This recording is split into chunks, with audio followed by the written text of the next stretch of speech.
యేసు ప్రేమ పరిచర్యలు సరైన మార్గము ప్రార్థన మందిరములో నుండి ఒక అద్వితీయమైనటువంటి అంశాన్ని మీ ముందు ఉంచుచున్నాను. ఇర్మియా గ్రంథము 15వ అధ్యాయము 19వ వచనంలో పరిశుద్ధాత్మ దేవుడు ఒక అద్వితీయమైన మాట మనకు తెలియజేశాడు.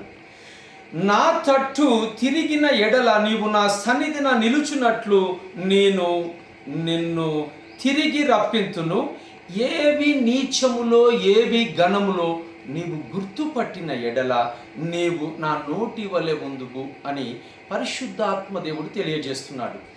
ఈ లోకంలో చాలామంది ఏది నీచమైనది, ఏది మంచిది కాదు, చెడ్డది, ఏది మంచిది, ఏది ఘనమైనది అనేటువంటి వివేచన లేకుండా వాళ్ళ జీవితాలను అగమ్య గోచరముగా లయపరుచుకుంటున్నారు.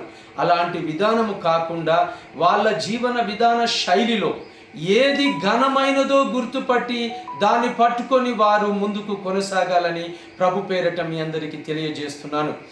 ఘనమైనది భక్తి మార్గము, ఘనమైనది పరిశుద్ధమైన మార్గం అని తెలియజేస్తూ ఆ ఘనమైన మార్గాన్ని పట్టుకొని తమ జీవితాన్ని లీడ్ చేయాలని యేసు క్రీస్తు నామమున తెలియజేస్తున్నాను. మీ అందరికీ వందనాలు. Praise the lord.